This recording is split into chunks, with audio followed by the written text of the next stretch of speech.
విశాలాక్షి విశ్వనాథమయమైన ఈ సభా సదస్సుకి సవినీయ నమస్సులు సమర్పణ చేసుకుంటూ శ్రీమాత త్రిపురే పరాత్పరతరే దేవి త్రిలోకీ మహాసౌందర్యార్ణవ మంథనోద్భవ సుధాప్రాచుర్య వర్ణోజ్వలం ఉజ్జద్భాను సహస్ర నూతన జపా పుష్పప్రభం తే వపు స్వాంతే మే స్ఫురతు త్రిలోక నిలయం జ్యోతిర్మయం వాంగ్మయం. తదుపరి శ్లోకం ఆదిక్షాంత సమస్త స్వర్ణ సుమణి ప్రోతే వితాన ప్రభే బ్రహ్మాది ప్రతిమాభికీలిత షడాధారాది కక్షోన్నతే బ్రహ్మాండాబ్జ మహాసనే జననితే మూర్తిం భజే చిన్మయీం సౌషుమ్నాయత పీత పంకజ మహామధ్య త్రికోణ స్థితాం. మొదటి శ్లోకం ఒక సారభూతమైనటువంటి శ్లోకం గనక కంఠస్థం చేయవలసినటువంటి శ్లోకమే. అందులో పరాత్పరతర అని చెప్పబడుతున్న అమ్మవారి యొక్క త్రికూటములు స్మరించబడుతున్నాయి. వాటి యొక్క విస్తారం తర్వాత శ్లోకం నుంచి కనబడుతున్నాయి. త్రికూటముల్ని ఉద్దేశిస్తూ వరుసగా 9 శ్లోకాలు అందించారు ఇక్కడ. ఒక్కొక్క కూటమికి కూడా 3 శ్లోకములు చెప్పున్న మొత్తం 9 శ్లోకాలు వస్తున్నాయి. త్రికూటములు అంటే వాగ్భవకూట, కామరాజకూట, శక్తికూట. లలితాశాస్త్రంలో ప్రసిద్ధి చెందినటువంటి 3 నామములు ఉన్నాయి. అమ్మవారి యొక్క స్వరూపమే ఈ 3 కూటములతో ఉన్నది. స్వరూపము అనగానే మంత్రము. దేవత స్వరూపం ఎప్పుడు మంత్రమే, ఏ దేవతకైనా. ఇది తెలుసుకోవాల్సింది. కొందరు అనుకుంటూ ఉంటారు శ్రీ విద్యలో ఈ యంత్రాలు మంత్రాలు తంత్రాలు కుండల్ని ఎన్ని చెప్పారు కదా, ఈ రాముడు కృష్ణుడు శివుడు అంటే ఏమీ లేవు కదండి అని. వాటికి కావలసినవి ఉన్నాయి, మనకు తెలియవు అంతే. ఒక్కసారి వైష్ణవాగమాలు అంటే విష్ణు అర్చన ప్రధానమైన ఆగమాలు చూస్తే అందులోనూ మాతృకలు న్యాసములు ఈ పద్ధతులన్నీ కనబడుతున్నాయి. షట్చక్ర విద్య అక్కడ ఉన్నది. భాగవతంలో శృతిగీతల్లో ఈ షట్చక్ర విద్యని శ్లోకాల్లో చూపిస్తాడు అక్కడ. అదేవిధంగా శివారాధనలో స్పష్టంగా కనబడుతూనే ఉంటాయి ఇవన్నీ కూడా. మహాన్యాసం చేసేటప్పుడు కూడా మాతృకాన్యాసం కనబడుతుంది మనం పరిశీలిస్తే. అందుకు ఏదైనప్పటికీ కూడా ఉపాసనలు ఉన్నప్పుడు ఇన్ని విశేషాలు ఉంటాయి. అదే సామాన్యులకి నామస్మరణలు ఇవి చేసుకుంటూ ఉండండర్రా అని చెప్తూ ఉంటారు. అయితే నామస్మరణ కానీ అఖండమైన భక్తితో చేయగలిగితే వాడు తప్పకుండా తరిస్తాడు, అందులో సందేహం లేదు. కానీ నామస్మరణ ద్వారా ఉపాసింపబడుతున్న ఏ పరదేవత లేదా పరబ్రహ్మ తత్వం ఉందో అది మాత్రం ఎప్పుడూ ఒక్కటే. ఆ పరబ్రహ్మ తత్వాన్ని శివుడు అంటారు శివభక్తులు, విష్ణువు అంటారు విష్ణు భక్తులు, అమ్మవారు అంటారు శక్తి భక్తులు. ఈ ఉపోద్ఘాతం ఎందుకయ్యా అంటే ఇప్పుడు చెప్తున్న అంశం కేవలం శ్రీ విద్య ఉపాసకులకు మాత్రమే కాదు, అది తెలుసుకోవాల్సినది. అమ్మ భక్తులందరికీ అన్వయిస్తుంది. అయితే శ్రీ విద్య ఉపాసకులైతే ఆ మంత్రం చేస్తూ ఉన్నప్పుడు మంత్రములో ఇది ఉందా అనొక స్ఫురణ ఆనందం కలగడం కోసం వాళ్ళకి పనికొస్తుంది. మంత్రం లేని వారికి కూడా అమ్మవారంటే ఇది అనే భావం కలిగి భక్తిగా నమస్కరించినా చాలు. ఎలా విన్నా ఇప్పుడు ఈ 1.5 సేపు ప్రతి వాళ్ళు కూడా నవరాత్రులు అమ్మవారిని ఉపాసిస్తున్నట్టే అని భావిస్తూ ఇక్కడి నుంచి అమ్మవారి 3 కూటములు స్తుతింపబడుతున్నాయి. అమ్మవారి మంత్రం 15 అక్షరాల మంత్రం. మొదటి కూటమి 15 అక్షరాలు 3 భాగాలు చేయాలి. మొదటి భాగంలో 5 అక్షరాలు ఉంటాయి, రెండవ భాగంలో 6 అక్షరాలు ఉంటాయి, మూడవ భాగంలో 4 అక్షరాలు ఉంటాయి. మొత్తం 15 అయ్యాయి. మొదటిది వాగ్భవం. వాగ్భవము అనగానే తెలుస్తున్నది వాక్కులన్నీ దేని నుంచి ఉద్భవిస్తూ ఉన్నాయో అదే వాగ్భవము అని. వాక్కులు ఉద్భవించే చోటు వాగ్భవము. ఇక రెండవది కామరాజ. కామకూటము అన్న సరిపోతుంది ఇక్కడ. అనగానే కోరికలు వాటిని నెరవేర్చేటువంటి శక్తి ఏదైతే ఉన్నదో ఆ శక్తి అంతా కామరాజు కూటంలో కనబడుతుంటుంది. మూడవది శక్తి కూటం. అటు కోరికకు కానీ ఇటు వాక్కుకు కానీ కావలసిన ప్రధాన శక్తి ఏదైతే ఉందో అది 3వ కూటంలో మనకు కనబడుతున్నది. ఈ 3 కూటములు జీవులకు కావలసిన ధర్మ అర్థ కామ మోక్షములు 4 ఇవ్వడానికి ఉన్నాయని మనం మొదటి రోజు చెప్పుకున్న దాన్ని గుర్తు తెచ్చుకోండి. ఇక్కడ ధర్మార్థ కామ మోక్షాలు అందరికీ కావాలి కదా. ఆ 4 ఎవరిస్తున్నారు అంటే ఈశ్వరుడే ఇవ్వాలి. ధర్మార్థ కామ మోక్షాలు కావాలని కోరికలు అందరికీ ఉంటాయి. ఒకరన్నా నాకు ధర్మం అక్కర్లేదు మోక్షం అక్కర్లేదు అర్ధకామాలు కావాలని. కావాలన్నా అవి ఇచ్చేది కూడా మనం కాదు, భగవంతుడు ఇవ్వాల్సిందే. మనం తెచ్చిపెట్టుకుందామన్నా మన వల్ల కాదు. మన యొక్క సుకృత దుష్కృతాలు బట్టి పరమేశ్వరుడే ఇవ్వాలి, ఈశ్వరుడే ఈ 4 ఇవ్వాలి. ఆ ఈశ్వరుడు ఈశ్వర్రి లింగభేదం మారింది కానీ ఈశ్వరతత్వం ఒక్కటే. అందుకు పరమేశ్వరియే ఈ 4 ఇవ్వాలి. మనకి 4 ఇవ్వడం కోసం పరమేశ్వరకు రూపం ధరిస్తే ఆ రూపమే లలితా మహాత్రిపుర సుందరి. అందుకు లలితా మహాత్రిపుర సుందరిని ఆరాధన చేస్తే ధర్మ అర్థ కామ మోక్షము 4 ప్రసాదిస్తోంది ఆ తల్లి. అందుకు వాగ్భవ కూటం ధర్మాన్ని ఇస్తూ ఉన్నది. మధ్యలో చెప్పిన కామరాజు కూటం అర్థకామములు రెండింటిని ప్రసాదిస్తున్నది. శక్తి కూటం మోక్షప్రదాయకము అని. ఈ 3ంటికి 3 రంగులు చెప్పారు. ఎప్పుడైనా సరే ఒక భావం అంటూ ఉంటే ఆ భావానికి ఒక రంగు ఉంటుంది. సాత్విక భావానికి తెలుపు అని చెప్పినట్లుగానే అమ్మవారికి కూడా 3 వర్ణములు ఇక్కడ చెప్తున్నారు. వాగ్భవ కూటం యొక్క రంగు తెలుపు, అదేవిధంగా కామరాజు కూటమి యొక్క రంగు ఎరుపు, శక్తి కూటమి యొక్క రంగు జ్యోతిర్మయం, అంటే అగ్నిమయమైనటువంటి వర్ణంతో ప్రకాశిస్తుంటుంది. ఇది సువర్ణకాంతులు కొంత చెప్పుకోవచ్చు. ఇది సరిగ్గా పైభాగము చంద్రాత్మకం, క్రిందిది సూర్యాత్మకం, మూడవది అగ్నిమయము అని వివరిస్తున్నారు ఇక్కడ. మొత్తాన్ని ధర్మార్థ కామములు లేదా ధర్మార్థ కామ మోక్షములు ఇచ్చేటువంటి స్వరూపం. త్రివర్గము అని ఒక మాట ఉన్నది. త్రివర్గం అంటే చాలామంది అనుకుంటారు ధర్మార్థ కామములు మాత్రమే, మోక్షం కాదు, నాలుగవది అది అని. కానీ త్రివర్గము అన్న లెక్కలో అర్థం ఏంటంటే ధర్మం ఒక వర్గము, అర్థకామాలు రెండవ వర్గము, మోక్షం మూడవ వర్గము. ఇలా లెక్క కట్టినా త్రివర్గములు అనుకోవచ్చు. ఆ త్రివర్గములు ఇవ్వడం కోసం త్రికూటములై అమ్మవారు ఆవిర్భవించారు. అసలు భగవంతుడికి రూపం ఎందుకయ్యా అంటే మనల్ని అనుగ్రహించడానికి. అమ్మవారి యొక్క దివ్య మంగళ విగ్రహం మనల్ని అనుగ్రహించడానికి. ఇప్పుడు ఈ చెప్పిన ఈ 3 కూటముల ద్వారా లభించేవి ఎవరికి అక్కర్లేదు చెప్పండి. ఇక్కడ అందరికి కావలసినవే. అందులో ఒక్కొక్క కూటమి జపించేటప్పుడు అందులో ఉన్న భావాన్ని మనం అన్వయించుకుంటూ వెళ్ళవచ్చు. అసలు ఈ కూటములు కేవలం పంచదశలో మాత్రమే కాదు, బాలలో కూడా ఇవే ఉన్నాయి. బాలామంత్రం ఉన్నవాళ్ళు ఉండి ఉండవచ్చు. బాల ప్రధానంగా 6 అక్షరాలు చేయండి, 9 అక్షరాలు చేయండి, ఇంకా ద్వాదశార్థమని చెప్పబడుతున్న చేసిన ప్రధానక్షరములు 3. 3 ఏమిటనేది చేసిన వాళ్ళకి తెలుసు. బీజాక్షరములు ప్రస్తావనైనా సందర్భానుగుణంగా సభలో ఎంత మేరకు చెప్పాలో అంతమేరకు. ఏది మీరు చెయ్యండి ఈ 3 ఉంటాయి. హిందూ ధర్మం అంతా ఒక శ్రీ విద్యలోనే కాదు, దీన్ని బట్టి మొత్తం శాక్తేయమైన వైష్ణవమైన అంతా ఒకటే తత్వాన్ని చెప్తోంది అని హైందవ ధర్మం యొక్క సమగ్రత చెప్పడం కోసం ఈ మాట చెప్తున్నాం. ఎప్పుడైనా 3. ఓంకారం చెప్తే ప్రధానంగా 3గా భాగములు. అందులో అకార ఉకార మకారములు, మరి త్రికూటము కాదా అది? దాని నుంచి వచ్చినటువంటి వేదములు ఋగ్యజుస్సామములు. ఇక ఓంకారం నుంచి వచ్చిన వ్యాహృతులు ప్రధానంగా 3, భూర్భువస్సువ అది. ఇక గాయత్రి కూడా త్రిపద అని చెప్పబడుతుంటుంది అన్నారు ఇక్కడ. గాయత్రి త్రిపద ఎలాగో అమ్మవారి విద్య కూడా త్రిపుర అలాగే అయిందన్నారు. గాయత్రికి 4వ పాదం కూడా ఉన్నది. దానికి కొన్ని ప్రత్యేకమైన అర్హతలు చెప్పారు పెద్దలు. గాయత్రికి 4వ పాదంతో చేస్తే ఎలాగో శ్రీ విద్యలో షోడశి అలాంటిది తెలుసుకోవాలి ఇక్కడ. త్రిపద గాయత్రి ఎలాంటిదో పంచదశి అలాంటిదే. పంచదశి ఏం తక్కువ కాదండి, సమగ్రమైన విద్య పంచదశే. షోడశికి వెళ్ళినా మహాషోడశికి వెళ్ళినా ప్రధానం పట్టు అదే. అందుకు దాన్ని సిద్ధింపజేసుకుంటే ఒక్క అక్షరం సిద్ధించిన ధన్యులమే ఇక్కడ. ఈ విధంగా బాలలో కూడా 3 బీజాక్షరాలు ప్రధానం. ఆ 3 కూడా వాగ్భవ కామరాజ శక్తి కూటములే. అంటే బాలలోనే ఆ 3 ఉన్నాయి. వాటిని గట్టిగా పండించుకుంటే సిద్ధమవుతుంది. అయితే ఇక్కడ ఈ శ్లోకంలో వాగ్భవ కూటం ఉన్నప్పుడు పంచదశని చెప్తున్నాడా, బాలను చెప్తున్నాడా అంటే రెండిటికి భేదం లేదని చెప్తున్నాడు ఇక్కడ. అది వాగ్భవ కూటమే, ఇది వాగ్భవ కూటమే. 2 వాగ్భవ కూటముల వల్ల మనకు లభించవలసింది ఏమిటి? ధర్మ సంబంధమైనటువంటి పురుషార్థం. ధర్మము ఎవరు చెప్పాలి? పెద్దలు చెప్పాలండి అని. పెద్దలు కూడా వాళ్ళకి తోచించి చెప్తే సరిపోదండి. పెద్దలు చెప్పడానికి కూడా ధర్మం చెప్పడానికి ఒకటే ప్రమాణం శాస్త్రం, ఇంకోటి కాదు. శాస్త్రం అనగానే ప్రధానంగా వేదములు. వేదమే ప్రధాన శాస్త్రం. ఎక్కడెక్కడ మన పురాణాల్లో కానీ గీతలో కానీ శాస్త్రం అనే శబ్దం ఎక్కడొచ్చినా వేదం అనే దృష్టితో తీసుకోవాలి. ఇక్కడ కృష్ణ పరమాత్మ భగవద్గీతలో శాస్త్ర శబ్దాన్ని పలుచోట్ల వాడతాడు. తస్మాత్ శాస్త్రం ప్రమాణంతే అంటాడు. కృష్ణుని దృష్టిలో శాస్త్రం అంటే వేదమే. అలాగే వేద ప్రమాణాన్ని అంగీకరిస్తూ వేదంలో చెప్పింది మనకు బోధించడానికి వచ్చిన పురాణములు, ఇతిహాసములు అవి కూడా వేద సమానమే కనుక అవి కూడా మనకు ప్రమాణములు. అందుకే శృతి స్మృతి పురాణములు 3 కూడా ధర్మాన్ని చెప్తుంటాయి. అయితే శృతి స్మృతి పురాణము అంటే ధర్మాన్ని చెప్తున్నాయంటే వేదములు వాక్కులేగా. వాక్కు కాక ఇంకేమిటి వేదం అంటే? కానీ వేదములంతా వాక్కులే. ఆ వాక్కుల్లో చెప్పింది మనకు అర్థం కావాలంటే మనకు ఆ వాక్కులు తెలియాలి. ఇప్పుడు తెలుగులో మాట్లాడితే నాకు అర్థమవుతుందంటే చెప్పేవాడికి తెలుగు వాక్కులు తెలియాలి, వినేవాడికి తెలుగు వాక్కులు తెలియాలి. కనుక వాక్కులేంది ధర్మం తెలియడమే లేదు. అంటే ఎలా బ్రతికితే మన బ్రతుకు బాగుపడుతూ పరమాత్మకు అభిముఖంగా ప్రయాణించగలమో, పరమాత్మని చేరగలమో దాన్ని బోధించాలి అంటే వాక్యే ప్రమాణం.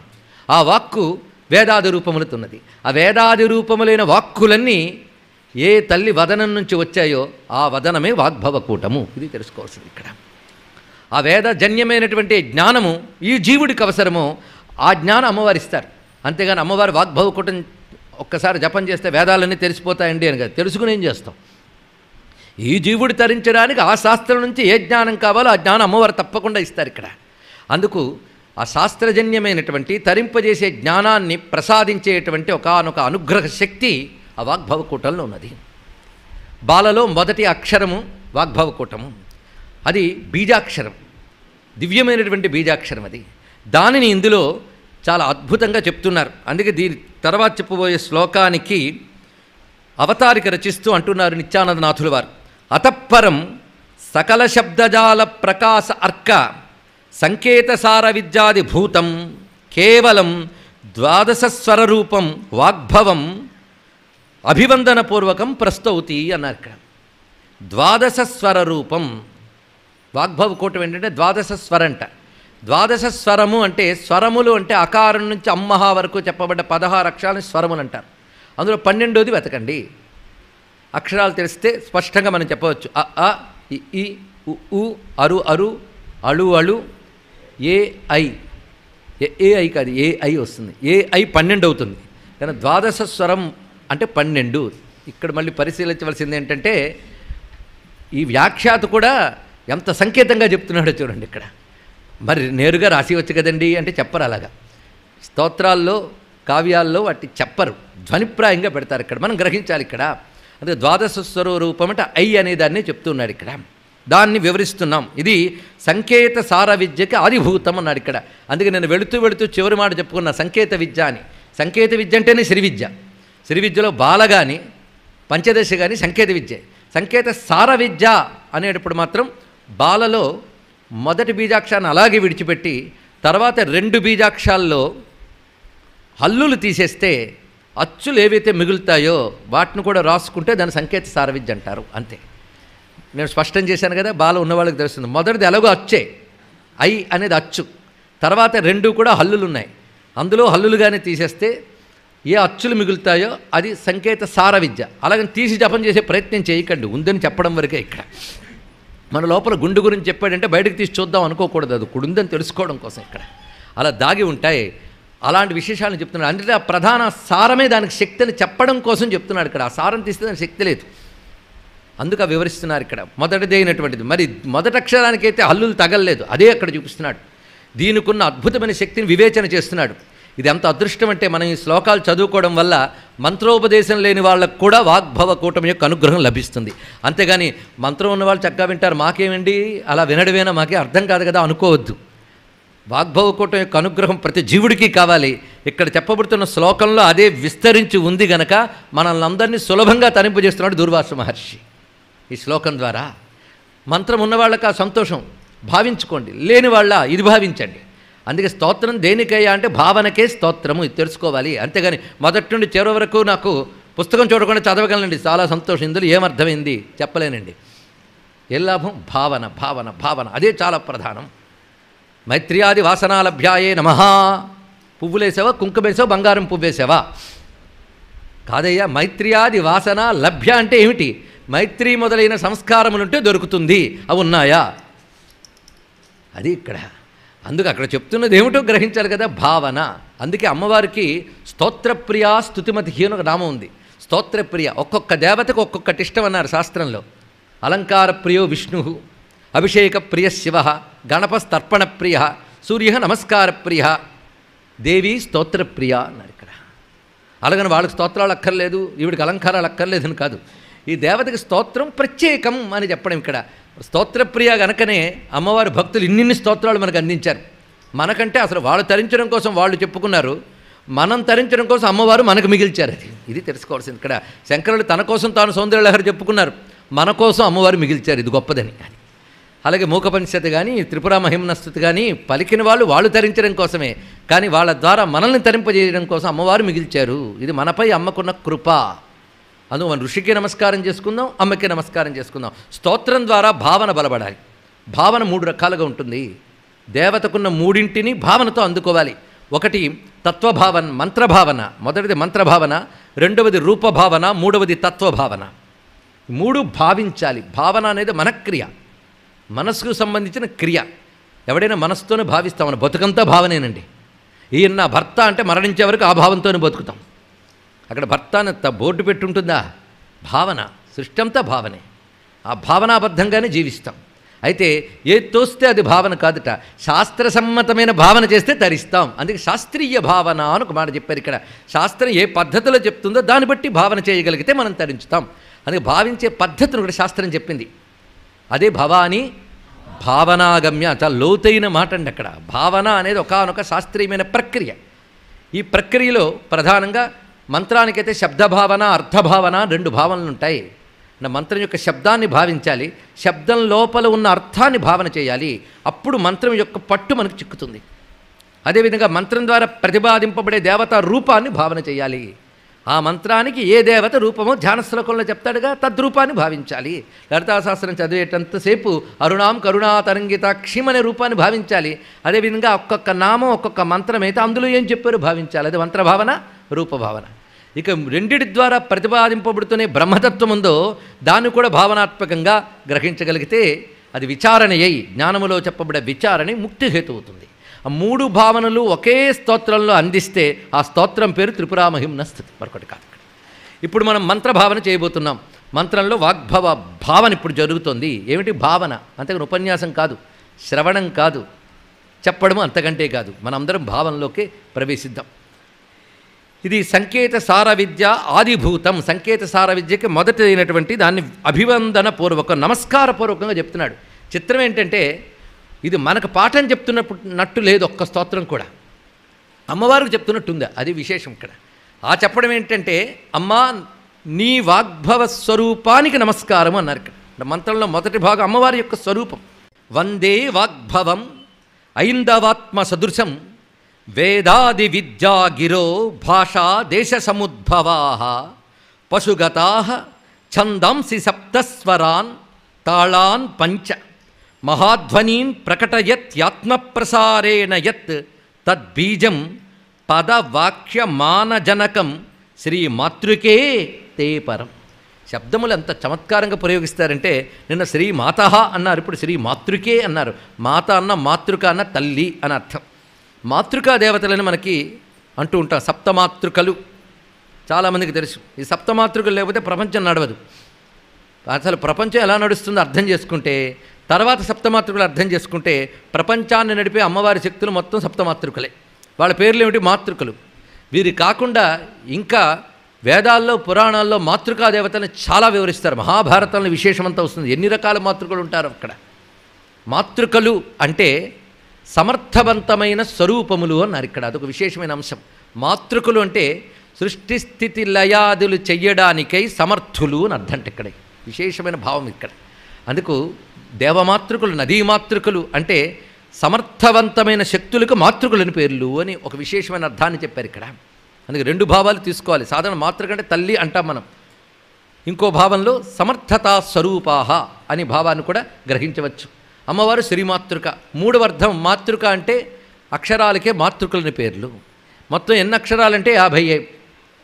అందుకే మాతృకా వర్ణరూపిణి అని చదువుకుంటున్నాం లలితా సహస్రనామాల్లో. మాతృకా వర్ణములు. ఎందుకయ్యా వర్ణములకు మాతృకలు అన్నారంటే మనం అనుకునే సర్వశాస్త్రాలకు అమ్మల 50.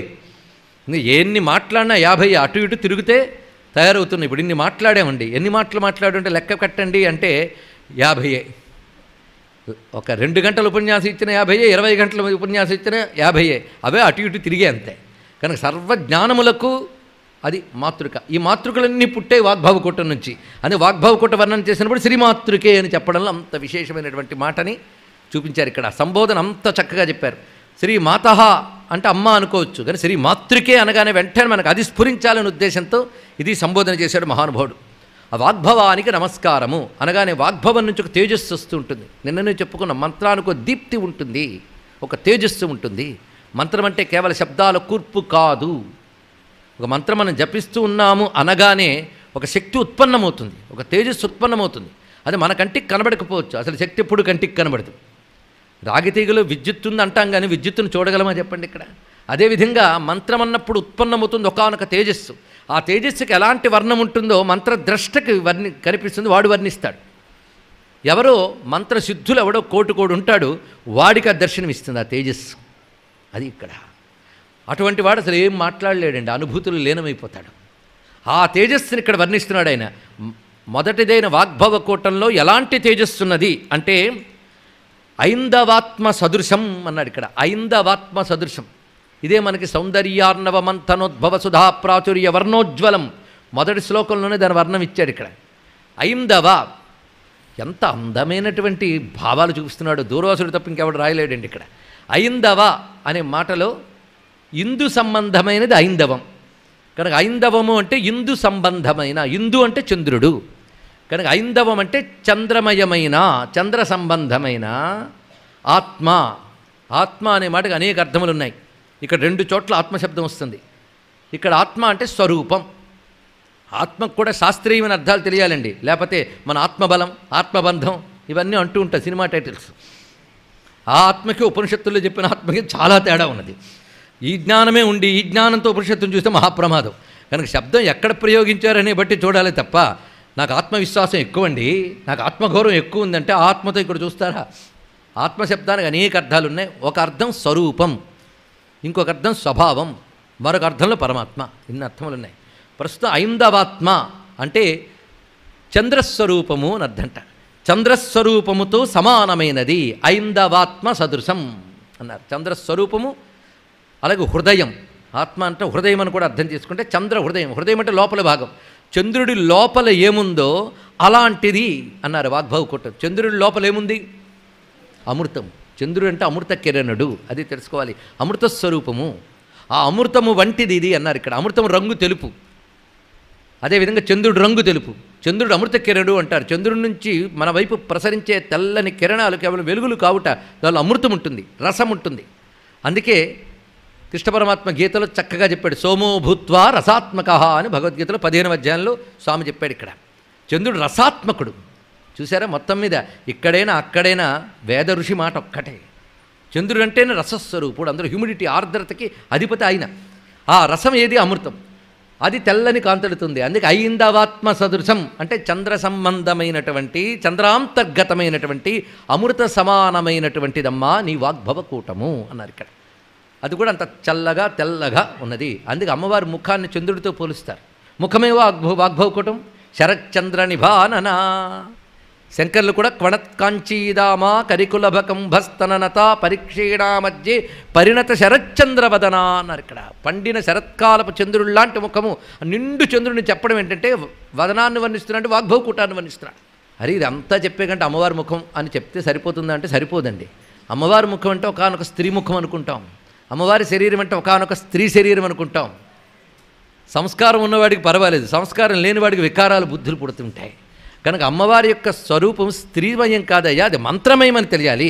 అందుకే అమ్మ ముఖం వాగ్భవమయం అని తెలియగానే ఎంత భవ్యమైన భావం కలుగుతుంది మనకి. ఆ వాగ్భవమైనటువంటి సంపూర్ణమైనటువంటి ఆ జ్ఞానం, ఎందుకంటే వాక్కుల వల్లే జ్ఞానం ఏర్పడుతుంది. మన మనస్సులో ఏమనుకుంటున్నాము అంటే వాక్కు ద్వారానే తెలుస్తుంది. నీకేం పర్వాలేదు, ధైర్యంగా ఉండు అని ధైర్యం ఇవ్వాలన్నా వాక్కు ద్వారానే ఇవ్వాలి. కనుక ప్రకటన శక్తికి వాక్ అని పేరు. ఎందుకంటే వ్యక్తమయ్యేదే వాక్కు. వ్యక్తం అంటే ప్రకటించబడేది అని అర్థం. కనుక అమ్మవారి వదనంలోంచి అన్నీ మనకి లభ్యమవుతున్నాయి. అమ్మ చూపు, అమ్మ నవ్వు, ఇవన్నీ ప్రకటనలేగా. అమ్మవారు మన పట్ల ఎంత దయతో ఉన్నారు అనేది ఆవిడ వదనంలో ఉన్న చూపులో, ఆవిడ నవ్వులో కనబడుతుంది. అందుకే చూపుని నవ్వుని తలుచుకుంటే భక్తులకు వందలాది పద్యాలు వచ్చాయి. నేను చెప్పక్కర్లేదు, చాలామందికి ఇదివరకు ప్రవచనాలు విన్న వాళ్ళకి తెలుసు. అది ఇక్కడ శంకరులే బోల్డ్ వర్ణించారు. దాని తర్వాత మూక కవిత వందలాది రచించాడు. నిన్నటికి మొన్న కావ్యకంఠ గణపతిని ఉమాశాస్త్రంలో అమ్మవారి వదనాన్ని, చూపుల్ని, నవ్వుల్ని ఎన్ని చెప్పాడో మహానుభావుడు ఇక్కడ. అలాంటి ఆ ప్రకటనమైన ఆ వదనంలోంచి నిండు చంద్రుళ్ళ 16 కళలతో భాషిస్తున్నటువంటి ఆ వదనంలోంచి ఆ కరుణ, ఆ మందహాసం, జ్ఞానం, అమ్మవారి ముఖం నుంచి జ్ఞానం వ్యక్తమవుతుంది. ఆ కళ్ళలో వస్తున్న వెలుగులు అక్షివిద్య జ్ఞానమే. అమ్మ నవ్వులో జ్ఞానం ఉంది. ఒక మందహాసం చేశాడు అంటే వాడికి జ్ఞానం ఉందని అర్థం. అజ్ఞాని మొహంలో నవ్వు కనబడదు, వాడి భయము, ఆందోళన ఇత్యాదులన్నీ ఉంటాయి.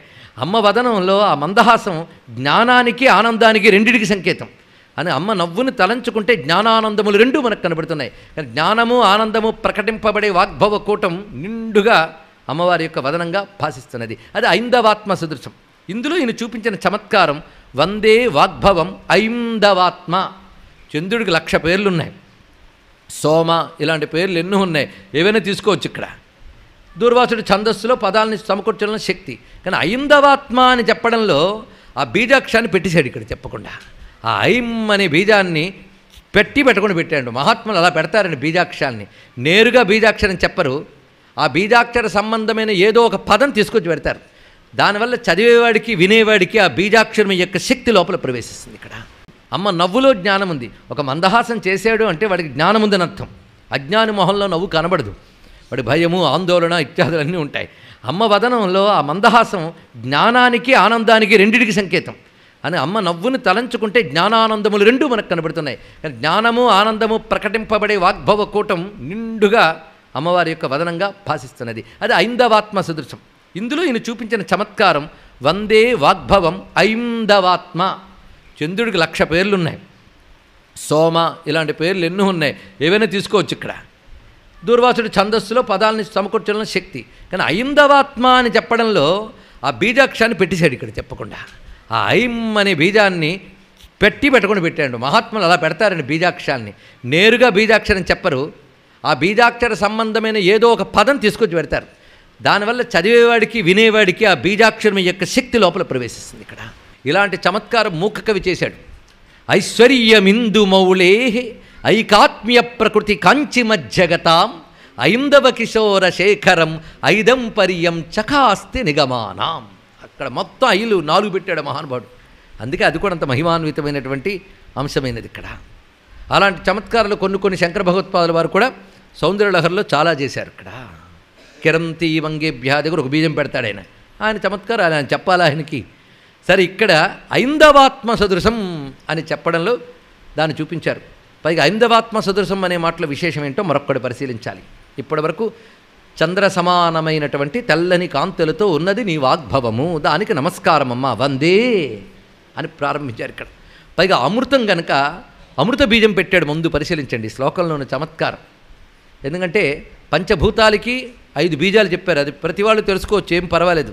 భూమికి లం, ఆకాశానికి హం, అదేవిధంగా వాయువుకి యం, అగ్నికి రం, అమృతానికి జలానికి వా అన్నారు ఇక్కడ. అది వా. అందుకు వందే అని ప్రారంభించడంలోనే వందే వాగ్భవం 2 వకారాలు పెట్టి అమృత బీజమే అమృతాన్ని తెలియజేసేటువంటి వకారం పెట్టడంలో ఈ శ్లోకంలో మరొక ప్రత్యేకత ఉన్నదని ఇక్కడ. అందుకు అమృతస్వరూపమైనటువంటి ఎటువంటి అమృతం? చంద్రుడి నుంచి ప్రసరింపబడుతున్న అమృతం కనుక అమ్మవారి యొక్క వదన చంద్రుల్లోంచి ప్రసరింపబడుతున్న జ్ఞానామృతం ఇక్కడ భావించబడుతున్నది. అయితే ఐందవాత్మ సదృశం అనే మాటలో మరొక బలమైనటువంటి భావం ఉన్నది ఇక్కడ. ఇప్పటి వరకు తెలుసుకున్న 2 భావాలు గుర్తుపెట్టుకుని 3 దానిలోకి వెళ్దాం. లేకపోతే 3 చెప్తే 2 మర్చిపోతారని భయం నాకు ఇక్కడ. ముందు చెప్పిన చంద్ర సమానమైన అమృత కిరణములు అదొకటి, రెండవది భావించుకున్న ప్రకారంగా ఐం అనేటువంటి బీజాక్షం పెట్టాడు ఒకటి. ఇప్పుడు ఐందవము అంటే సహస్రార కమలంలో ఉండేటటువంటి అమ్మవారి స్వరూపాన్ని చంద్రస్వరూపం అంటారు ఇక్కడ.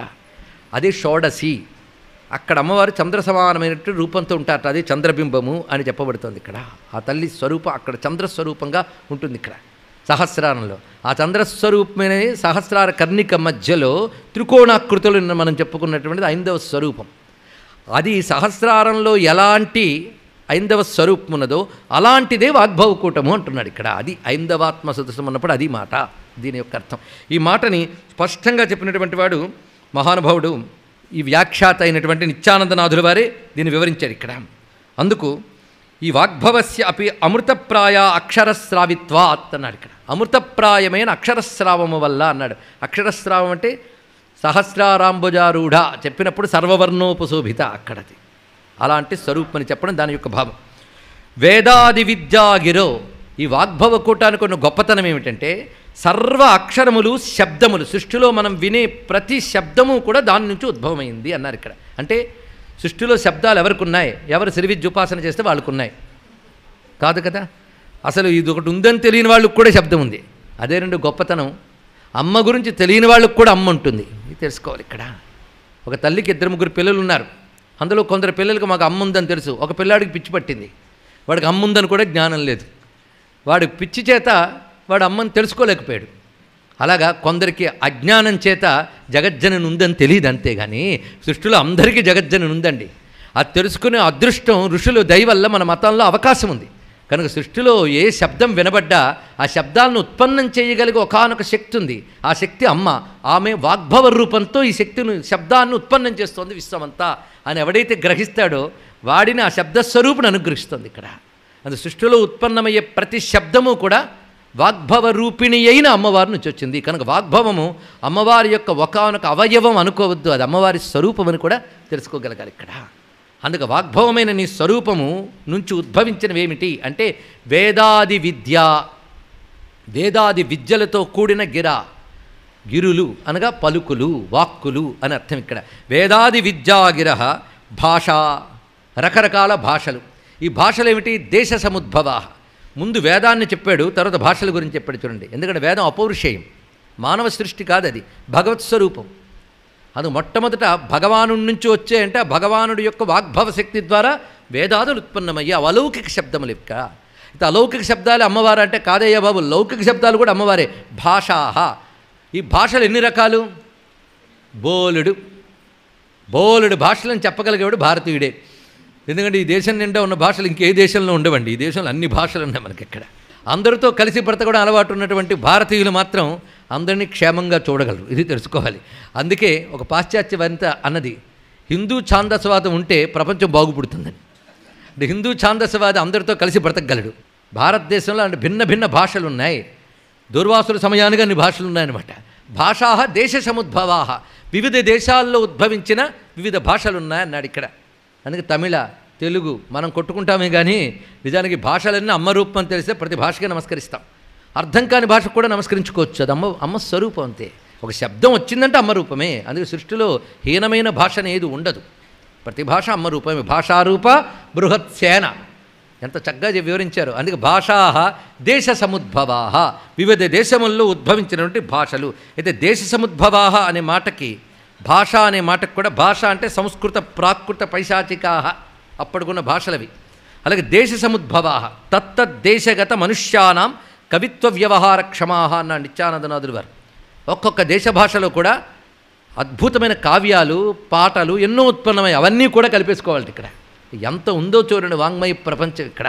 అందుకే భారతదేశం అంతా తిరిగిన ఒక పాశ్చాత్యుడు ఒక మాట అన్నాడు, భారతదేశ విజ్ఞానాన్ని మన అజ్ఞానంతో గ్రహించలేకపోతున్నాం, కానీ దేవభాష అయినటువంటి సంస్కృతం లౌకిక మాతృభాషగా కలిగినటువంటి ఇతర లౌకిక భాషలు, దేశీయ భాషలు, వీటన్నిటితో వచ్చిన వాంగ్మయం అంతా కలిపిన ప్రపంచంలో విదేశాలన్నీ తీసుకొచ్చిన వాంగ్మయం వాటి ముందు చిన్నగానే ఉంటుందని చెప్పాడు. ఇక్కడ అంత అపారమైన వాంగ్మయం ఉంది మనకి ఇక్కడ.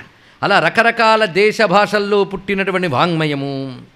ఇక పశుగతాహ, పశువుల్లో ఉండే శబ్దాలు, వాటి శబ్దాలు వాటికున్నాయి. మనకు అర్థం కాదండి అంటే మనం వాటికి అర్థం కాదు. ఏం చేస్తాం? వాడి భాషలు వాటికి ఉన్నాయి, వాటి శబ్దాలు వాటికి ఉన్నాయి, వాటి సంకేతాలు వాటికి ఉన్నాయి. అలాగే పశు పక్షాదుల్లో ఉండే శబ్దములు, ఒక్కొక్క పశువులో ఉండే ధ్వని, ఒక్కొక్క పక్షిలో ఉండే ధ్వని, అది కూడా శబ్దస్వరూపమే. దీన్ని బట్టి శబ్ద ప్రపంచం ఎంత విస్తరింపజేస్తున్నాడో చూడండి. వేదాది విద్యలు, భాషలు, ఆయా దేశ భాషల్లో ఉత్పన్నమైనటువంటి అపార వాంగ్మయములు, పశుగతాహ పశుపక్షాదుల్లో ఉన్నటువంటి ధ్వనులు. అందుకు పశుపక్షి వ్యవహారయోగ్యాహ అని మాట ఇచ్చారు ఇక్కడ. అవి వాటి యొక్క వ్యవహార శబ్దములు. అదేవిధంగా ఛందాంసి, రకరకాల ఛందస్సులు. ఛందస్సులు కూడా మళ్ళీ రెండు ఉన్నాయి, వైదికమైన ఛందస్సులు, కావ్య ఛందస్సులు అని చెప్పారు ఇక్కడ. వేద ఛందస్సులు అంటే గాయత్రి, త్రిష్టుప్పు, అనుష్టుప్పు, బృహతి, పంక్తి, విరాట్ అని చెప్పబడుతున్న వైదిక ఛందస్సు. ఇక కావ్య ఛందస్సులు అంటే ఉత్పలమాల, చంపకమాల, శార్దూలం ఒకటేమిటి, ఇవన్నీ ఛందస్సులు. ఆ తర్వాత సప్తస్వరాన్, సప్తస్వరములు, ఇవి శబ్దములు. ఇవన్నీ వాగ్భవకూట స్వరూపములండి. అంటే ఇవన్నీ మనకు తెలుసు కానీ వాగ్భవకూటం అని తెలియదు, అది ఇప్పుడు తెలుసుకుంటున్నాం ఇక్కడ. సప్తస్వరములు అనగానే నిషాదాదీన్ అన్నారు ఇక్కడ. అంటే నిషాద, ఋషభ, గాంధార, షడ్జమ, మధ్యమ, దైవత అని చెప్పబడుతున్న సప్తస్వరములు. అలాగే తాళములు, తాళం అంటే ధ్రువాది తాళములు అన్నారు ఇక్కడ. సంగీతంలో చెప్పబడే వివిధములైన తాళములు. ఇక పంచమహాధ్వనీన్, 5 మహాధ్వనులు అన్నారు ఇక్కడ. మహాధ్వనులు అంటే వాద్యముల ద్వారా ఉత్పన్నమైనవి అని అర్థం ఇక్కడ. ఇంతవరకు చెప్పబడుతున్నవన్నీ కూడా సంగీతం వరకు వచ్చారు. ఇప్పుడు వాద్యములు చెప్తున్నారు ఇక్కడ. వాద్యముల్లో మహాధ్వనులు అని వేటిని అనాలి అంటే తత, ఆనద్ధ, సుషిర, ఘన, ఇవి చెప్తున్నారు ఇక్కడ. తత అంటే మీటి పలికేవి అంటే వీణ మొదలైనటువంటివి, కొట్టి పలికేవంటే ఆనద్ధం, మధ్యలా మొదలైనటువంటివి. అదేవిధంగా ఊదితూ పలికేవంటే వేణువు మొదలైన సన్నాయి ఇత్యాదులు. ఇక కంచు మొదలు ఒకదానితో ఒకటి తగిలిస్తూ పలికేటువంటి ధ్వనులు. ఇన్ని రకములుగా రకరకాల ధ్వనులు ఉన్నాయి. అవే కాకుండా ఇక్కడ తాళనాద, వేణునాద, వీణానాద, మేఘనాద ఇత్యాది విషయములు చెప్తున్నా. మేఘనాదం కూడా చెప్పారు. అంతేకాదు శబ్దబ్రహ్మోపాసనకు ఉపాసన ఉంది. దీని విషయం శివపురాణంలో చెప్తాడు. ఆ శబ్దబ్రహ్మోపాసన ఎలా చేయాలంటే మౌనంగా ఉండాలట. అది మన వల్ల అవుతుందా? మనం మౌనంగా ఉండాలి, మన చుట్టూ నిశ్శబ్దం ఉంటే అప్పుడు శబ్దం వినగలంట. అంతే కదా. ఇప్పుడు నేను చెప్పింది వినాలన్నా మీరు అందరూ మౌనంగా ఉంటేనే వినగలరు. అంటే ఒక వినాల్సిన ఒక శబ్దం ఉందంటే మిగిలిన శబ్దాలు ఆగిపోవాలి. అలా వినాల్సిన ఒక శబ్దం ఉందిట, కానీ మనం ఎప్పుడు వినే ప్రయత్నం చేయలేదుట. అది ఎక్కడుందటో లోపల ఉందిట. అక్కడ అనాహతం అనే ఒక శబ్దం ఉంది. అది వినాలి అంటే నువ్వు మౌనంగా ఉండాలన్నాడు. నువ్వు మౌనంగా ఉండి దేని యందు దృష్టి పెట్టాలి అదంతా చెప్పాడు. ఒక పెద్ద సబ్జెక్టు, అదొక యోగం. అలా కానీ చేస్తే దానికి సమయం కూడా చెప్పాడు. కొన్ని క్షణాలు, కొన్ని సమయాలు చెప్పాడు. ప్రత్యేకించి బ్రాహ్మీ ముహూర్తం. ఆ సమయంలో కానీ వినగలిగితే నీ సాధన క్రమం బట్టి కొంతకాలం సాధన చేస్తే ఒక ధ్వని వినబడుతుందట, మరికొంతకాలం సాధన చేస్తే మరొక ధ్వని వినబడుతుందట. అలాగే 5 స్థాయిల్లో 5 రకాల ధ్వనులు వినబడతాయి. 5 ధ్వనులే పంచమహాధ్వనులు. ఇది తెలుసుకోవాలి ఇక్కడ. ఈ చెప్తున్న మహానుభావుడు కేవలం వాద్యములు మాత్రమే చెప్పట్లేదు. ఈ రహస్యాలను దూర్వాసుడికి తెలుసండి. వీటి గురించి ఇంకా డీటెయిల్డ్గా చెప్తాడు పరశంభు మహిమ్న స్థుతిలో. అక్కడికి వెళ్ళినప్పుడు చూసుకుందాం, అక్కడికి వెళ్తామో లేదో ఆయన చూసుకుంటాడు భగవంతుడు. కానీ అందులో ఇంకా చెప్పాడు వివరాలు. ఇక్కడ అసలు ఎన్నెన్ని ధ్వనులు, ఆ వాద్యాలు, వాటన్నిటి గురించి చెప్తాడు. అంటే దూర్వాసుడికి మ్యూజిక్లో ఇంత నాలెడ్జ్ ఉందా అని మనకు తెలుస్తుంది. ఇక్కడ రకరకాల ధ్వనులను చెప్తాడు, లోపల వినబడే శబ్దాలు చెప్తాడు. ఈ శబ్దములు శబ్ద బ్రహ్మోపాసన అని ప్రత్యేకంగా చెప్పబడుతూ ఉన్నటువంటివి. మనకి ఈ రోజుల్లో నాద బ్రహ్మోపాసన అంటే ప్రతి మ్యూజిషియను నాద బ్రహ్మోపాసన అనుకుంటాం, సౌండ్ చేసే ప్రతివాడు శబ్ద బ్రహ్మోపాసన అనుకుంటాం. కానీ సంగీతం పాటగాళ్ళు ఉంటారు, కానీ నాద బ్రహ్మలు త్యాగరాజు లాంటి వారు కోటికొకడు ఉంటాడండి. త్యాగరాజు తర్వాత ఇప్పటివరకు ఎవరు ఉన్నారో లేదో మనకు తెలియదు చరిత్రలో. కానీ ఈ దేశంలో ఎప్పుడు ఉంటూనే ఉంటారు మహాత్ములు. అందరూ కూడా ప్రజల్లోకి రారు, కానీ మహాత్ములు ఎందరూ ఉంటుంటారు. వాళ్ళకి అసలు ప్రయోజనం తెలుసు కనుక బయటపడాలనుకోరు వాళ్ళు. అలాంటి మహానుభావులు ఉంటారు. కొద్ది దశాబ్దాల క్రితం కరీంనగర్లో ఒక మహానుభావుడు నాద సిద్ధిని పొందినటువంటి వాడు ఉన్నాడు. ఆయన శ్రీ విద్యలో సిద్ధపురుషుడు. ఆయన గురించి విశ్వనాథ సత్యనారాయణ గారు ఒక నవలే రాశారు. కానీ ఆయన గురించి ఎవరికి తెలియదు. అక్కడున్న కొద్దిమంది మాత్రం తెలుసు ఆ ప్రాంతంలో. అది విశేషమైన అంశం. మొత్తానికి నాద విద్యలు, ఈ పంచమహాధ్వనులు అనే దాని గురించి ప్రస్తావన వచ్చినప్పుడు ఈ విషయం చెప్పుకుంటున్నాం. మొత్తానికి ఇప్పటి వరకు చెప్తున్నటువంటి మొత్తం శబ్దరాశిని దగ్గరికి తీసుకొస్తే వేదాది విద్యా గిరహ భాషా దేశ సముద్భవా పశుగత ఛందాంసి సప్తస్వరాన్ తాళాన్ పంచమహాధ్వనీన్ మొత్తం ఇప్పటివరకు 8 చెప్పారు. ఇలాంటివి ప్రకటయతి ఈ వాగ్భవ కూటం వీటన్నిటి ప్రకటిస్తోంది అన్నారు. అంటే దీనికి సంబంధించిన దాంట్లో ఏ జ్ఞానం రావాలన్నా వాగ్భవ కూటం యొక్క అనుగ్రహం ఉండాలి. వాగ్భవ కూటం అనుగ్రహం లేకపోతే ఒకడు కావ్యం పలకలేడు, ఇంకొకడు కావ్యాన్ని అర్థం చేసుకోలేడు. రచించడానికి వాడికి వాగ్దేవ్ అనుగ్రహించాలంటే అది విని అర్థం చేసుకోవడానికి వీడికి వాగ్దేవ్ అనుగ్రహించాలి. లేకపోతే ఇక్కడ శాస్త్రీయ సంగీతం మొదలుపెట్టగానే విసుగుమోహాలు పెట్టుకున్న వాళ్ళని చూసామండి. ఇక్కడ మంచి సంస్కృత శ్లోకం చదివితే విసుక్కుంటాడు. అంటే వాగ్భవ కూటం చదివేవాడిని అనుగ్రహించింది కానీ వినేవాడిని అనుగ్రహించలేదు. ఇక్కడ అర్థం ఇక్కడ. అందుకు వాగ్భవ కూటం అనుగ్రహం ఇద్దరికీ కావాల్సిందే. ఇక్కడ పలకడానికి, పలికింది గ్రహించడానికి కూడా వాగ్భవ కూటం అనుగ్రహించాలి. ఇలాగా సృష్టిలో కనబడే ప్రతి శబ్దము వాక్యేగా, ఎక్స్ప్రెషనే.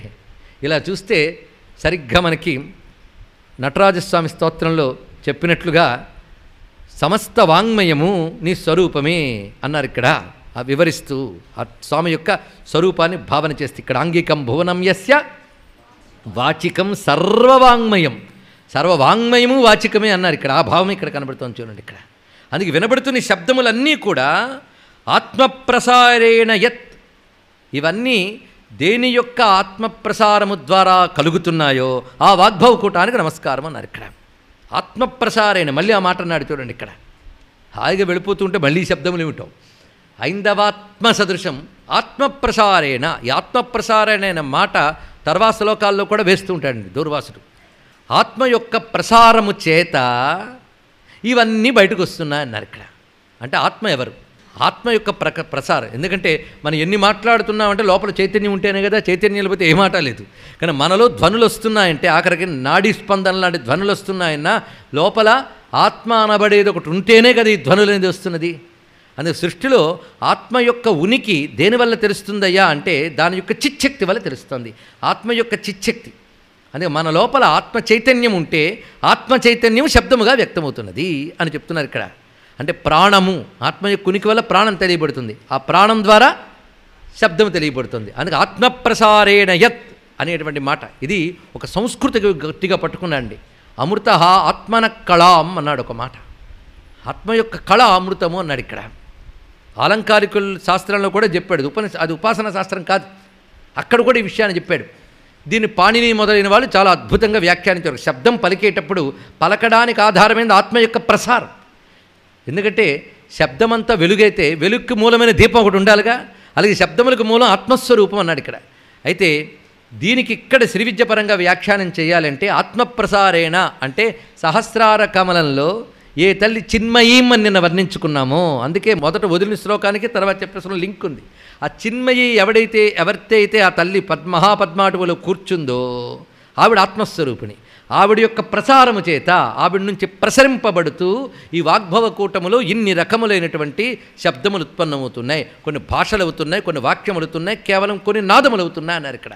అందుకే శబ్దబ్రహ్మము నాదాత్మకమై అక్షరాత్మకమై 2 రూపాలుగా వస్తుంది. ఇది తెలుసుకోవాలి ఇక్కడ. నాదాత్మకం, అక్షరాత్మకం. నాదము అనగానే వీణ, వేణు, ధ్వనులు, పక్షులు ఇవన్నీ నాదాత్మకములు. అక్షరాత్మకము అంటే మన నోట పలికేటువంటి అక్షరములు, భాషలు, శాస్త్రాలు ఇవన్నీ అక్షరాత్మకములు. పక్షులు, పశువులు, ధ్వనులన్నీ నాదాత్మకములు. కనుక శబ్దం 2 రూపములు, నాదాత్మకం, అక్షరాత్మకం. ఆ రెండూ కూడాను అమ్మవారి యొక్క వాగ్భవ కూటం నుంచి ఉత్పన్నమయ్యాయి. ఇప్పుడు చూస్తే అమ్మవారి వాగ్భవ కూటం లేనిది ఎక్కడా? ప్రపంచమంతా అమ్మవారి వాగ్భవ కూటమే చూస్తున్నామని భావన కలిగితే జగన్మాతని మనం ఈ ప్రపంచంలోనే అనుభవానికి తెచ్చుకోగలం, చివరికి మనలో కూడా అనుభవానికి తెచ్చుకోగలం. మామూలు లౌకిక కవులకైతే పూర్వజన్మలో చేసుకున్న పుణ్యం బట్టి వాగ్భవ కూటం అనుగ్రహిస్తే అప్పుడు గొప్ప కవిత్వాలు కలుగుతాడు. నాస్తికులు విప్లవ కవిత్వాలు రాస్తూ ఉంటారు, వాళ్ళకు కూడా వాగ్భవ కూటం యొక్క అనుగ్రహం ఉంది. అంటే వాళ్ళు పూర్వపుణ్య విశేషం చేత అమ్మవారు ఆ పలికిచ్చారు. వాడు ఇప్పుడు దుర్వినియోగం చేశారు కనుక తర్వాత వాడు మూర్ఖుడయ్యో మూగవాడయ్యో మళ్ళీ పుడతాడు. అది వేరే విషయం అక్కడ. ఎందుకంటే పూర్వజన్మ పుణ్య విశేషం వల్ల వచ్చిన ఏ కళనైనా ఎవడు లౌకిక ప్రయోజనాల కోసం వాడతాడో వాడికి తర్వాత దుర్గతి తప్పదు. అమ్మవారు ఇచ్చారు పూర్వజన్మ విశేషం చేత. అబ్బా నాస్తికుడైనా గొప్ప పాడతాడండి అంటే ఏం చేస్తాం, అప్పుడెప్పుడో చేసాడు, ఇప్పుడు ఇచ్చింది ఆ తల్లి అంతే. అదే ఆ తల్లే ఇది ఇచ్చింది అని ఉపాసించాను అనుకోండి, వాడికి ఇప్పుడు ఇస్తుంది, తర్వాత మళ్ళీ పుట్టుక లేకుండా సిద్ధిని కూడా ప్రసాదిస్తుంది ఇక్కడ. అందుకే సృష్టిలో ఉత్పన్నమయ్యే ప్రతి శబ్దము జ్ఞానము అమ్మ రూపమని తెలుసుకోగలిగితే అదే వాగ్భవ కొట్టు ఉపాసన, ఇంకోటి కాదు ఇక్కడ. అలా భావించండి ఇక్కడ. వాడు శబ్దబ్రహ్మ నివాసభూత వదనుడవుతాడు అనడానికి ఉదాహరణ ఏంటయ్యా అంటే అది తంజావూరు నగరం. మహానుభావుడు ఒక ఆయన ఉన్నాడు అక్కడ. వాళ్ళ పూర్వీకులు కాంచీ క్షేత్రంలో అమ్మవారిని ఉపాసన చేసేవారు. సరిగ్గా కాంచీపురంలో అమ్మవారి మూల విరాట్ విగ్రహానికి ప్రక్క ఉన్నటువంటి ప్రదక్షిణ క్రమ మార్గంలో మండపం ఉంటుంది అక్కడ. ఆ మండపంలో స్వర్ణ కామాక్షి అని ఉండేది ఒకప్పుడు, కొన్ని 100 సంవత్సరాల క్రితం బంగారు కామాక్షి ఉండేదండి, ఇప్పుడు లేదు అక్కడ. అక్కడ స్వర్ణ కామాక్షి మూర్తి ఉంది అక్కడ. ఆ స్వర్ణ కామాక్షి కొన్ని శతాబ్దాల క్రితం ఉంది అక్కడ, కొలుచుకునేవాళ్ళు. కానీ భారతదేశంలో కాశీని ఎలా ధ్వంసం చేసిన పాపాత్ములు అలాగే దక్షిణాపథం వైపు కూడా దండయాత్రలకు వచ్చినప్పుడు ఇది విలువైన బంగారం కనుక ఇది దోచుకోబడకుండా ఉండాలని అర్చకుల్లో కొందరు మాత్రం, ఆ అర్చకులు కూడా దూర్వాస మహర్షి నియమించినటువంటి 5 గోత్రములకు చెందినటువంటి వాళ్ళండి ప్రధానంగా. అందులో ఒక వర్గం వాళ్ళు ఆ తల్లిని తీసుకుని వివిధములైన ప్రాంతములు దాటించుకుంటూ రక్షించుకుంటూ వచ్చారు. అలాగే విభిన్నమైనటువంటి రాజుల దగ్గర కాపాడబడింది ఆ తల్లి. చిట్ట చివరికి తంజావూరు రాజు ఆ తల్లిని అక్కడ చక్కగా ఆశ్రయం కల్పించాడు. అక్కడ స్థిరపడిపోయారు ఆ అర్చకులు. ఆ బంగారు కామాక్షిని కొలుచుకుంటూ తంజావూరులో. నేటికి తంజావూరు వెళితే బంగారు కామాక్షిని చూడవచ్చండి, వెళ్ళి దర్శించవచ్చు. అక్కడ పూజింపబడింది. వారు కామాక్షనే పూజిస్తారు, కాంచీపుర కామాక్షనే పూజిస్తారు. ఆ పరంపరకు చెందిన మహానుభావుడు శ్యామశాస్త్రి గారు. సంగీత మూర్తిత్రయంలో ఒకడు, అమ్మవారు ఉపాసకుడు. ఆయన యొక్క కృతులన్నీ కూడా అమ్మవారి ఉపాసనా బలం కనబడుతున్నట్టుంది ఆ కృతిలో.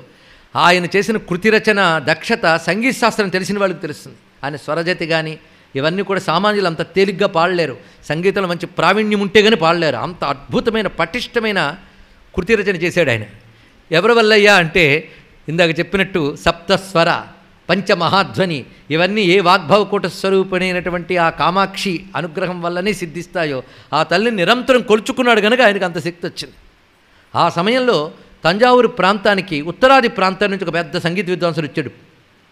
అతని పని ఏమిటయ్యా అంటే అనేక ప్రాంతాలకు వెళ్ళడం, అన్ని రకాల సంగీతాలు పాడి అవతల వాడిని ఓడించి తనని మించిన వాడు లేడు ఆ రాజ్యంలో అనేటువంటి ఒక యోగ్యతాపత్రం తీసుకుని బయలుదేరుతున్నాడు.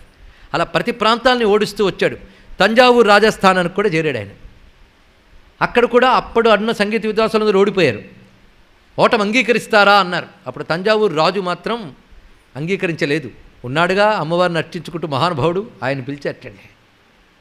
అప్పుడు ఆ మహానుభావుని వద్దకు వెళితే ఆయన రాజు ప్రార్థన మేరకు వచ్చాడు. ఆయన చేసిన పని ఒక్కటే, అమ్మవారిని తలంచుకుని వచ్చి కూర్చున్నాడంతే.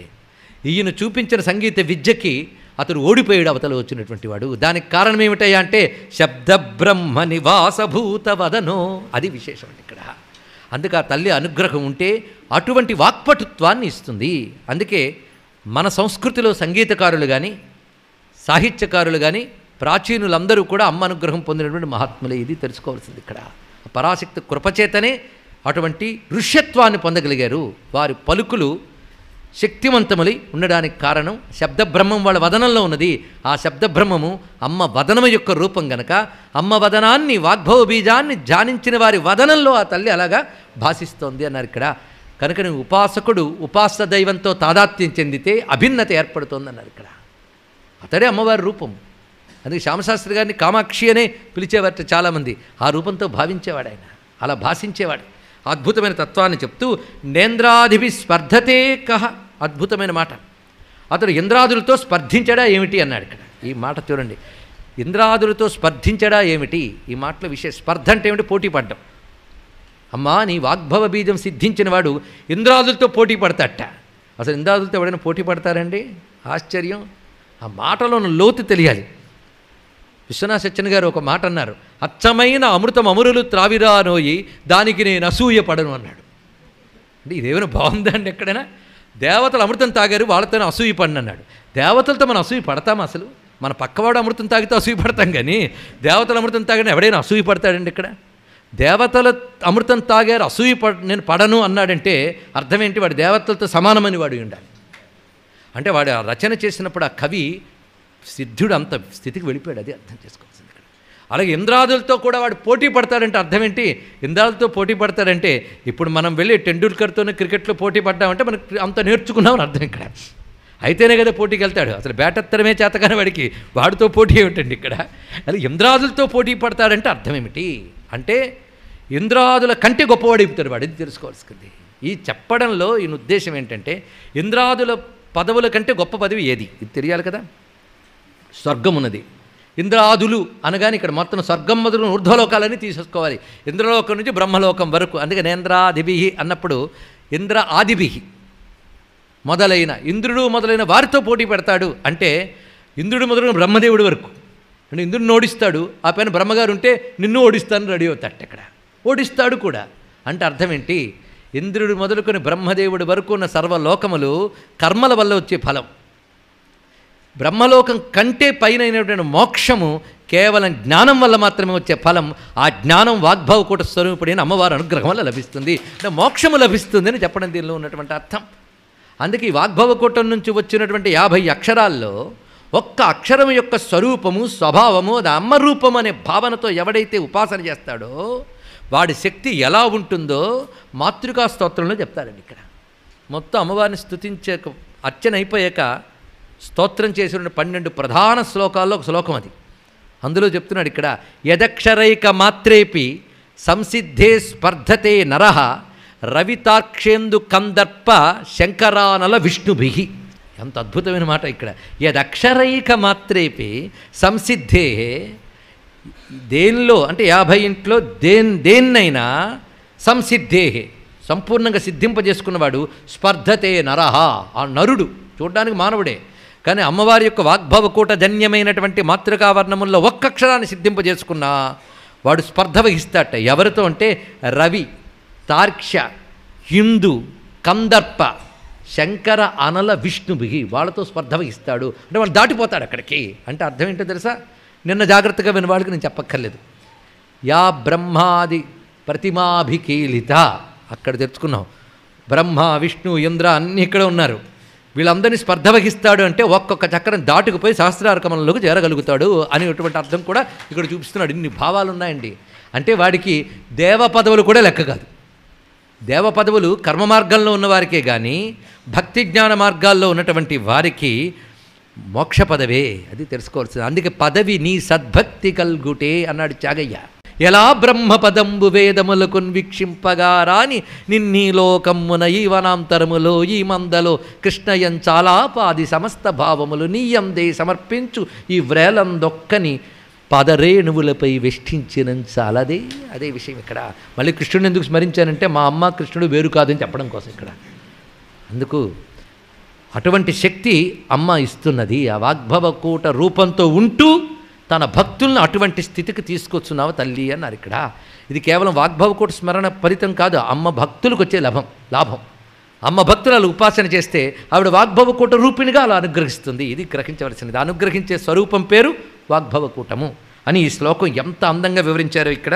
త్రైలోక్య స్ఫుట మంత్రతంత్ర మహిమాం నాప్నోతి శశ్వద్వినా యద్బీజం వ్యవహారజాలమఖిలం నాస్త్యేవ మాతస్తవ తజ్జాప్యస్మరణ ప్రసక్తి సుమతి సర్వజ్ఞతాం ప్రాప్య కః శబ్ద బ్రహ్మ నివాస భూతవదనో నేంద్రాదిభిస్పర్ధతే. సరిగ్గా ఈ శ్లోకాన్ని గుర్తు చేసే ఒకానొక కథ దేవి భాగవతం మనకు చెప్తుంది.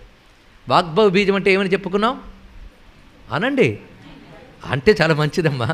అందుకే ఐశ్వర్యమిందుమౌళే ఐందవాత్మ అనండి, తప్పేమున్నది. అయ్యి అనే దాంట్లో ఎంత శక్తి ఉందయ్యా, ఉంటే దేనికి పనికిరాని వాడు కూడా గొప్పవాడు అయిపోతాడు అనుగ్రహిస్తే అన్నారు ఇక్కడ. సరిగ్గా గోభిరుడనే మహర్షి యజ్ఞం చేస్తున్నాడు సంతానార్థి అయి. ఆ సమయంలో ఉద్గాతగా ఒకడిని పెట్టుకున్నాడు. సామవేదంలో పండితుడు, సామవేద జ్ఞాని అక్కడ ఉద్గాతగా ఉంటాడు యజ్ఞంలో. అతడు ఉద్గాత చేస్తూ స్వరలోపం చేసేట. చేయించేవాడు పండితుడు, చేసేవాడు పండితుడితో కొన్ని చిక్కులు వస్తూ ఉంటాయి ఇక్కడ. ఇదే ఒకటి వచ్చింది బాధ. వెంటనే నువ్వు తప్పు చెప్పావు అన్నట్టు వెంటనే ఆయనకు మహా కోపం వచ్చింది. ఎందుకంటే బ్రహ్మస్థానంలో పెట్టిన వాడిని గౌరవించాలి, చెప్పినా మృదువుగా చెప్పగలగాలి. అంతేగా నువ్వు నన్ను అవమానించావు గనక నువ్వు ఏ సంతానం కోసం తపస్సు చేస్తున్నావో ఆ సంతానం మూగవాడి మూర్ఖుడైపోతాడు పో అన్నాడు ఇక్కడ. అంతే. ఋషికి అంతకంటే శాపం ఇంకోటి ఉంటుందా? సంతానార్థమే యజ్ఞం చేసుకుంటున్నాడు, ఉద్గాత శపించేశాడు. ఋషికి మూగవాడు మూర్ఖుడైన పుత్రుడు వస్తాడంటే అంతకంటే బాధ మరొకటి ఉన్నదా అండి? ఎందుకంటే జ్ఞాని ఎప్పుడు జ్ఞానవర్గంలో ఉండేవాళ్ళు సంతానం కూడా జ్ఞానులు కావాలనుకుంటాడు. అరే మూర్ఖుడైతే ఎలాగా అని బాధపడ్డాడు. వెంటనే పాదాల మీద పడి క్షమించమని వేడుకున్నాడు. వెంటనే క్షమించాడు. నేను క్షమించాను కనుక తర్వాత ఎప్పుడో మళ్ళీ అనుగ్రహం ఉంటూ బాగుపడతాడులే అన్నాడు ఇక్కడ. ఆ గోభిరుడికి సంతానం కలిగింది, యజ్ఞం ఫలించింది. సంతానం పేరు సత్యపుత్రుడిని పేరు పెట్టుకున్నారు. మూడుగవాడు చూసారా ఋషుల వాక్యం సత్యమైపోయింది. మోగవాడు మూర్ఖుడు రెండూను ఏది పట్టట్లేదు కనుక మోగవాడైనా సరే చెప్పింది అర్థం చేసుకోగలిగితే చాలు. కానీ ఒక అవయవం లోపం ఏర్పడితే మిగిలిన పని చేయడం కూడా కష్టమే. ఆ మహానుభావుడికి ఏం పని చేయలేదు. దానితో ఇంట్లో అడుగడుగున అవహేళన, తల్లి తండ్రి కూడా వీడు దేనికి పనికిరాడు తినడానికి తప్ప ఇలా అందరూ అంటూ ఉంటే బాధ భరించలేక అతడు ఇల్లు విడిచి పారిపోయాడు. అవమానం తట్టుకోలేక వెళ్ళిపోయి అడవిలో కూర్చున్నాడు. ఒకచోట జపం జపం కాదు కూర్చుని ఏడుస్తున్నాడు. అది చేతనైనా బాగుంటుందండి.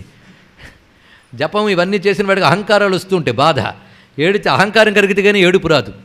ఎందుకంటే ఉపాసనాపరంగా ఆలోచిస్తూ ఉంటే ఈ దేశమంతా ప్రవచనాల నిమిత్తం తిరుగుతూ ఉంటే ఉపాసనాపరమైన అహంకారాన్ని చాలా చూస్తూ ఉంటామండి. అందుకే చెప్తున్నాం. ఎందుకంటే ఎప్పుడు కూడా ఏది మనకు గొప్పతనం వచ్చినా పక్క నేను ఉన్నాను పక్కన అది వచ్చేస్తుంటుంది. ఏంటి చాలా ప్రమాదకారండి అది. ఇక్కడ కాస్త పుస్తకం చదివితే చాలు వెంటనే వస్తుంది అది కూడా పక్కనే, వాడు చదవలేదుగా అని. చాలా బాధ. ఒకే అమ్మను ఉపాసించేటువంటి రెండు సంప్రదాయ వాదుల్లో పరస్పర ద్వేషాలు చూసాక రెండు విభిన్న మతాల్లో ద్వేషాలు రావడంలో ఆశ్చర్యం ఏముంది అనిపించిందండి ఇక్కడ. ప్రతివాడికి నా సంప్రదాయం గొప్పది, నా గురువు గొప్పదనే భావం ఎప్పుడూ ఉండాలి, తప్పేం లేదు. కానీ అదేవిధంగా మరో సంప్రదాయాన్ని కూడా గౌరవించడం అనేటువంటి సంస్కారం చాలా అవసరం. ముఖ్యంగా శ్రీ విద్యలో ఇది ఎక్కువగా కనబడుతుంది ఈ లోకంలో. నేను అంటున్నామనేం కాదు, మీరు చూడండి, పరిశీలించండి. అసలు మహాస్పర్ధ విద్యలు కలిగిన వాళ్ళల్లోనూ ఉంటూ ఉంటాయి పరస్పర ద్వేషాలు. చూస్తూ ఉంటాం. హో మీద కొంత వామాచారం ఉందిగా, మా దక్షిణాచారం పెద్ద, వాడిదేది మిశ్రం ఉంది చూసావా, ఇదొకటి. ఎన్ని గురునిందలు వింటూ ఉంటామో సంప్రదాయ భేదంలో. మా వాళ్ళది గొప్పది, ఇంకోటి తక్కువది. పైగా అవతలవాడు ఇంకా చెప్తూ ఉంటాడు ఏదో నాకు తెలిసింది చెప్పడానికి వీడి తాపత్రయం. ఎందుకు అహంకారం. చూడండి ఎంత బాధాకరమైన అంశమో. వీటి వల్ల అమ్మకు దూరం అయిపోతుంటాం, మంత్రాలు మాత్రం మళ్ళీ వేస్తూ ఉంటాం. గుర్తుపెట్టుకోండి. బొట్టు నుదుటి మీద పెట్టేమా పైన పెట్టేమా అవతలవాడు చూసాడా లేదా అనుకుంటామే తప్ప అంతర్ముఖమైన చిచ్చక్తిని గ్రహించగలిగామా లేదు. అందుకే మహానుభావుడు రామకృష్ణ పరమహంస చెప్పింది ఒకటి గుర్తొస్తుందండి. మహాత్ముల సాధనంతా దోమ తెరచాటనే జరిగిపోతుంది అంటాడు ఇక్కడ. వాడికి పెద్ద పెద్ద ఆర్భాటాలు ఉండవు. కుడి చేత్తో వేశారా ఎడం చేత్తో వేశారా, ఎడమా కుడిపి కలిపి వేశారా, మా సంప్రదాయం కూడా ఎడమ అనుకునే వాళ్ళని మనం చూస్తూ ఉంటాం. అలాంటి వాళ్ళు పెద్ద పెద్ద మహాత్ములు నిందించడానికి కూడా వెనుకాడరు. భాస్కర్ రాయల్ లాంటి మహాత్ములు కూడా నిందించిన వారు ఉన్నారండి ఇక్కడ. అక్కడికి వీళ్ళు గొప్పవారైనట్లు. అందుకు ఒక్క మాట మాత్రం గుర్తుపెట్టుకోండి, ఒక్క అమ్మని పూజించే సంప్రదాయాల్లో ఇన్ని ద్వేషాలు ఉంటాయి. అసలు మన హిందూ మతంలోని సంబంధం లేని మరొక మతం వాడు మనం ద్వేషించాడంటే ఆశ్చర్యపోవాల్సిన అవసరం ఏముంది ఇక్కడ. ఇది పరిశీలించండి ఇక్కడ. కనుక నీ సంస్కారంలో చాలా అవసరం. ఇది ముందు గుర్తుపెట్టుకోవాలి ఇక్కడ. అందుకే చెప్తున్నాం, ఏ మంత్రం వచ్చినా రాకపోయినా అమ్మా అని తలుచుకుని ఏడవగలగడం అన్ని మంత్రాల కంటే గొప్పది తెలుసుకోండి ఇక్కడ. అందుకే ఇక్కడ మంత్రాలవన్నీ చెప్తున్నాం కనుక మంత్రోపాసకులం అనే భావన కానీ మంత్రోపాసకులతో చెప్తున్నామనే భావన కానీ ఏమీ లేదు. సర్వమంత్రసిద్ధుడైన శంకర భగవత్పాలు వారే నమంత్రం నో యంత్రం తదిభజన జానే స్తుతిమహో నచాహ్వానం ధ్యానం తదిభజన జానే స్తుతి కదాహ. నాకు మంత్రోపదేశం లేదని ఎవ్వరూ బాధపడకండి. ఒక్కటే మాట ఇక్కడ, అమ్మా అనుకోగలిగేటువంటి హృదయం ఉండాలి, తల్లి దుర్గాంబ అని పిలవగలిగే గొంతు ఉండాలి, ఏడవగలిగే కన్ను ఉండాలి. అది వేల కొద్ది మంత్రాల కంటే గొప్పది. గుర్తుపెట్టుకోండి ఇక్కడ. అందుకే మహానుభావుడు చిట్ట చివరికి ఏమన్నాడు, తదపి జనజానే విలపనం పరంజానే మాత. కొంత మంత్రం తంత్రం అన్నీ ఉంటాయి, కానీ భక్తి గురించి చెప్తే మాత్రం జడంగా ఉంటారు. ఏం లాభం ఉంది ఇక్కడ? కనుక ఇవన్నీ పక్కకు తీసేసి భక్తిస్తే అది చాలా గొప్పదిట. అందుకే నా మంత్రై నా జపై నా సమాధిభి శ్రద్ధామయ్యస్తి చేత్పుంసాం ఏన కేనాపి హేతున వశ్య స్పృశ్యచ్చ దృశ్యచ్చ పూజ్య సంభాష్య ఏవిచ అన్నాడు పరమేశ్వరుడు ఇక్కడ. మంత్రతంత్ర కర్మ జపాలకు నేను దొరకను, శ్రద్ధ కలిగిన వాడికి దొరుకుతానన్నాడు భగవంతుడు. అందుకే మంత్రం చేసేవాళ్ళు పరచట్లేదు, మంత్రం చెయ్యని వాళ్ళ నిరుత్సాహపడవద్దని చెప్తూ ఉన్నాం. మంత్రం చేసేవాళ్ళు సత్సంప్రదాయంతో శ్రద్ధతో భక్తితో వినయంతో మృదువుగా ఉండాలి అని చెప్తున్నాం ఇక్కడ. అలాంటిది అక్కడ కేవలం స్పర్ధతోనే శాపం పొందాడు మహానుభావుడు. ఇప్పుడు ఇతని శ్రద్ధతో అమ్మవారిని ఎలా పట్టుకుంటున్నాడో చూడండి. ఇక్కడ ఏడుస్తున్నాడు ఆయన కూర్చుని ఒక చోట, ఇంకేమీ లేదు. ఏంటి ఇలా అందరికీ ఇలాగా అయిపోయాను, నన్ను వాగ్దేవత అనుగ్రహించలేదా? ఓ తల్లి నీ దయ నాకు లేదా? అందుకే నాకేం చెప్పినా అర్థం కాదు, నేనేం పలకలేను. అందరూ అన్నీ మాట్లాడుతుంటారే, నాకే మాట రాదే తల్లి అని ఏడుస్తున్నట్ట. అంతే, తల్లిని ఏడుస్తుంటే ఆ తల్లి చూసుకోదు. ఈ లోపల ఒక వేటగాడు ఒక అడవి పందిని కొట్టాడు. అడవి పంది దెబ్బతిని తప్పించుకోవడం పరిగెడుతూ వచ్చి ఇతడున్న చోటుకి వెనకాలకు వచ్చి పడిపోయిందట అక్కడ తుప్పల్లో. అది చూసాడు ఆయన. అది పడిపోతూ ఐ అందుటండి, మూలుగుతూ అరుస్తూ పోయింది అక్కడ. ఐ అని ఎప్పుడైతే ఉందో అది విన్నాడు.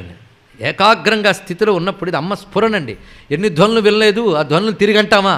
అది తిరిగి అనాలి అనిపించింది ఎవరు? ఆవిడ. కనుక ఆవిడ అనుకోవాలి కానీ ఉపదేశం ఎక్కడి నుంచే ఇచ్చేస్తుంది.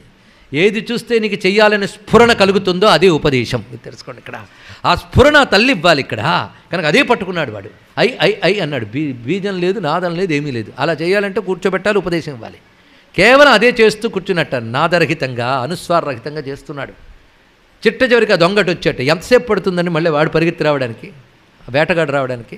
కొద్దిసేపట్లోనే అతని యొక్క ఏకాగ్రత దుఃఖం వల్ల కొద్దిసేపు చేసిన ఐ సిద్ధించిపోయింది. ఎంత సిద్ధించిందంటే తిన్నగా వచ్చిన బోయివాడు అడిగట్టే, ఇక్కడ ఒక పంది వెళ్ళింది నీకు కనబడిందా అని. దాని శబ్దం అప్పుడే సద్దుమణిగింది. చచ్చిందో బ్రతికిందో తెలియదు. అక్కడ పంది ఉంది అని వీడిని చెప్పేశాడో ఆయనకు దోషం వస్తుంది. ఎందుకంటే దాని ప్రాణహాని అవుతుంది, వాడు చంపేస్తాడు. చెప్పలేదా అసత్య దోషం వస్తుంది. ఇప్పుడే వాగ్దేవత అనుగ్రహించింది, అసత్యం పలికితే దోషం. తెలుసుకోండి ఇక్కడ.